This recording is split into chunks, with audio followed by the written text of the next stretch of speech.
Hello, सत श्री अकाल, अस्सलाम, नमस्कार and welcome everyone to my viewers, my family. और मेरी वीडियोस में आपने मेरे को देखा होगा कि मेरे बाल बहुत ज़्यादा फ्रिजी हो गए हैं और बहुत ही डैमेज्ड और रफ़ दिख रहे हैं। तो उसका इलाज करने के लिए मैं यहाँ पर क्या करने लगी हूँ, तो वो मैं आपके साथ शेयर करती हूँ।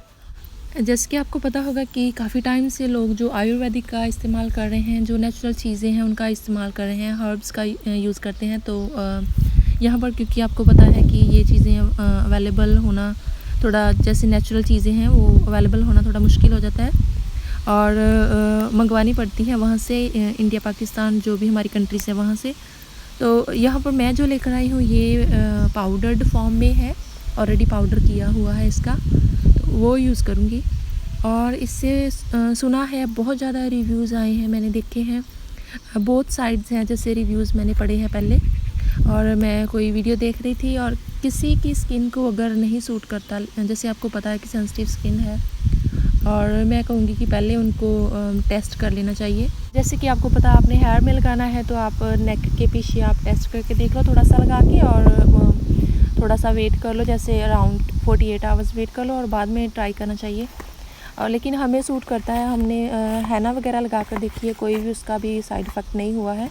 और इसमें मैंने पढ़ा है नेचुरली है सारा, कोई भी आर्टिफिशियल कोई भी प्रोडक्ट नहीं डाला, कोई भी फ्रैग्रेंस नहीं है, कोई भी प्रेजर्वेटिव्स नहीं है, कुछ भी ऐसा नहीं है, तो सेफ़ है दैट मीन्स। और मैं अप्लाई करूँगी और नेक्स्ट टाइम पहले मैं यूज़ करके देख लूँगी और फिर मैं अपनी डॉटर के ऊपर भी अप्लाई करूँगी, क्योंकि उसके भी काफ़ी डैंड्रफ है। आपको पता है, हमने सुना भी है कि नेचुरल चीज़ें ही इस्तेमाल होती थी, और अभी इन दिनों लाइफस्टाइल भी ऐसा हो चुका है, हम नेचर की तरफ आ गए हैं दोबारा से। और ऐसी चीज़ें भी हमें इस्तेमाल करके देखनी चाहिए। और जो है केमिकल्स बहुत ही इंस्टेंट हमें रिज़ल्ट देते हैं, लेकिन उनके बाद में साइड इफ़ेक्ट्स भी हो सकते हैं। और जो नेचुरल चीज़ें हैं उनके साइड इफ़ेक्ट्स ईज़िली नहीं दिखते नहीं हैं कोई भी, और उनके जो रिज़ल्ट हैं वो लॉन्ग लास्टिंग होते हैं।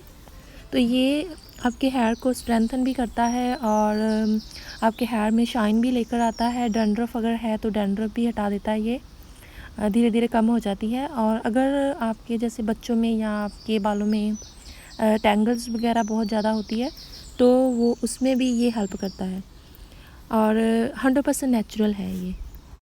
और शिकाकाई के बाद अगर हम देखें आंवला, तो ये भी बहुत ही ईयर्स से, सदियों से यूज़ होता आया है।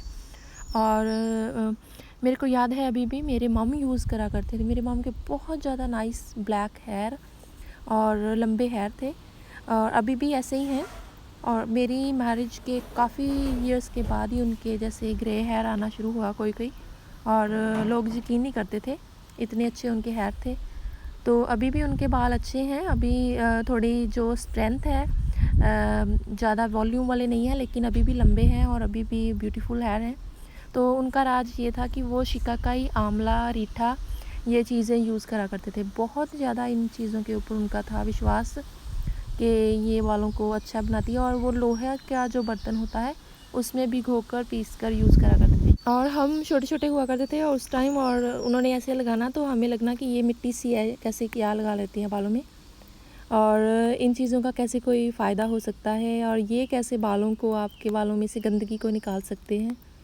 तो हमें तो शैम्पू ही चाहिए होता था कि शैम्पू से ही वॉश करने हैं। लेकिन अभी जैसे मैं लगाती हूँ, और मैं मेरी डॉटर को साथ साथ बता रही थी कि ये बालों को स्ट्रेंथन करेगा, और जो फ्रिजी हेयर है और जो टूट रहे हेयर हैं उनको बचाएगा। तो वो तभी कहने लगी कि मम्मा मैंने भी लगाना है। और मैंने बोला कि पहले मेरे को टेस्ट करके देखने दे कि कैसा है रिज़ल्ट इसका, तो फिर मैं आपके ऊपर लगाऊंगी। अभी आपको पता है एज से पहले ही लोगों के बाल वाइट हो रहे हैं, ग्रे हो रहे हैं, तो उनका रीज़न यही है। एक तो डाइट्स की इतना ज़्यादा हम ध्यान नहीं रखते हैं, इतना न्यूट्रिशन वाली डाइट नहीं लेते हैं, वो भी रीज़न हो सकता है। और ज़्यादा फोकस करते हैं, जो स्क्रीन के ऊपर ज़्यादा टाइम देते हैं, वो भी रीज़न कई बार हो सकता है। मीन्स ये फैक्टर्स है, ये रीज़न्स नहीं कह सकते हम, फैक्टर्स हो सकते हैं।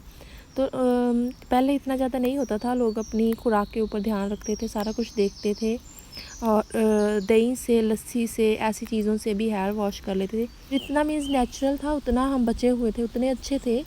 और जितना हम अभी आर्टिफिशियल चीज़ों की तरफ आ, उतना ही है जो लाइफ स्पैन है वो कम होता जा रहा है। और जैसे कि मैंने पहले बताया कि मैं बहुत पहले ही हेयर कलर का यूज़ करना शुरू कर दिया, क्योंकि मेरे हस्बैंड को बहुत ज़्यादा शौक़ था। मेरे जो नेचुरल हेयर है ब्राउन हेयर ही है, डार्क नहीं है, मेरे ब्लैक हेयर नहीं है। तो हस्बैंड को बहुत ज़्यादा शौक़ था, उन्होंने बहुत ही डिफरेंट तरह के कलर्स मेरे हेयर के ऊपर ट्राई करे, और कोई कलर बचा नहीं होगा जो मैंने नहीं ट्राई करा होगा। तो उसी के करके मेरे जो बहुत ही स्मूथ सिल्की हेयर थे वो धीरे धीरे करके अभी रिसेंटली लास्ट ईयर जो मैंने ट्रीटमेंट करवा लिया था एक बाहर से। यूजुअली तो मैं घर पर ही कलर करती हूँ, और मेरे हस्बैंड भी मेरी हेल्प कर देते हैं कलर करने में। तो बाहर से मैंने लास्ट ईयर करवाया था, मैं मैरिज पे जा रही थी, तो मेरे उसके बाद इतने ज़्यादा हेयर डैमेज हो गए हैं कि आपको बता नहीं सकती। देखने में वो अच्छे लगते हैं, जैसे स्ट्रेटन वगैरह कर लेती हूँ तो अच्छे लगते हैं, लेकिन वो जो टच होती है, कहते जो फ़ील होती है, वो थोड़े फ्रीज़ी हो गए हैं और हेल्दी नहीं दिखते हैं। तो अभी मैंने डिसाइड करा कि मैं जो भी करूँगी घर पे ही ट्रीटमेंट करूँगी। ये वाली जो नेचुरल चीज़ें हैं इनके साथ हैना मेरे हेयर को सूट करती हैं, लेकिन मेरे हस्बैंड को बहुत ज़्यादा उसकी जो स्मेल है वो लाइक नहीं करते, तो वो मैं ट्राई नहीं कर सकती हूँ। करूँगी तो मैं कलर का ही यूज़, लेकिन साथ साथ ये जो चीज़ें हैं इनका भी यूज़ करती रहूँगी, और साथ साथ मैं आपको अपडेट भी बताऊँगी कि ये रिज़ल्ट कैसे लगे मेरे को, जो नेचुरल चीज़ें हैं इनके। आंवला शिकाकाई, अरीठा और ब्रह्मी जो है उनको तो बहुत सालों से लोग लगाते आए हैं बालों के ऊपर, और उनका रिज़ल्ट जैसे स्लोली आपको पता चल जाता है कि कैसा आ रहा है। और इनमें जो चीज़ें हैं वो आपके बालों की जो स्ट्रेंथ है, उनकी शाइन है, उनकी जो ग्रोथ है, इन सब में हेल्प करते हैं। और जैसे कि मेरे बाल लंबे हैं, वॉल्यूम भी ज़्यादा, लेंथ भी ज़्यादा है, तो 20 ग्राम जैसे 40 ग्राम्स का हो गया, और ये कम पड़ रहा है मेरे बालों में। तो थोड़ा सा वाटरी इसका कंसिस्टेंसी रखती तो थोड़ा ठीक रहना था, रनी रखती तो, लेकिन मैंने रनी नहीं रखा क्योंकि कपड़ों के ऊपर ही गिरना था और मेरी गर्दन की तरफ आना था, फिर मैंने ऐसा नहीं करा, और वो मेरे को अच्छा नहीं लगता, जैसे रनी सा होता है और गर्दन के ऊपर आता रहता है पानी सा उसका। और फिर मैंने क्या करना है, इसको थोड़ा सा बालों को डैम्प करूँगी इसके बाद, और बाद में मैं मसाज करूँगी। तो ये स्टेप पहले करने वाला था और मैं यहाँ पर मिस कर गई थी, और मैं बाद में कर रही हूँ। पहले ही बालों को थोड़ा डैम्प करना। बालों में तो पूरा लग चुका है, अभी एक लेयर करके मैंने लगाया है, और सब जगह अभी ऑलमोस्ट लगने वाला है। और इनको हाई बन में ऊपर मैंने कर लिया है, जैसे बॉयज़ का जूड़ा होता है। और अभी इसको थोड़ा सा स्प्रे करूँगी पानी के साथ, और दोबारा से फिर थोड़ा मसाज करूँगी ताकि अच्छे से पेनिट्रेट हो जाए, वो स्कैल्प में भी चला जाए और जो रह रहे हैं हेयर उनमें भी चला जाए।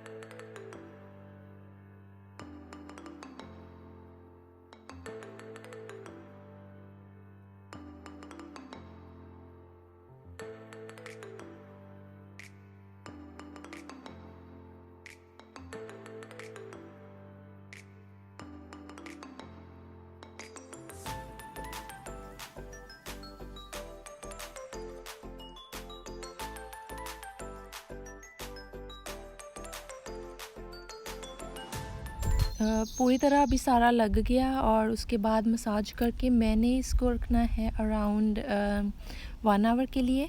उन्होंने बोला है 5 to 20 मिनट्स, तो लेकिन जैसे जो कलर्स वगैरह होते हैं, आपको पता है हेयर में जो कलर लगाते हैं वो वहाँ पर 45 मिनट रखा होता है, लिखा होता है कि 45 मिनट लगाना, लेकिन मैं उसको भी ज़्यादा टाइम मेरे को लगाना पड़ता है, क्योंकि मेरे हेयर के ऊपर कोई असर नहीं करता जल्दी।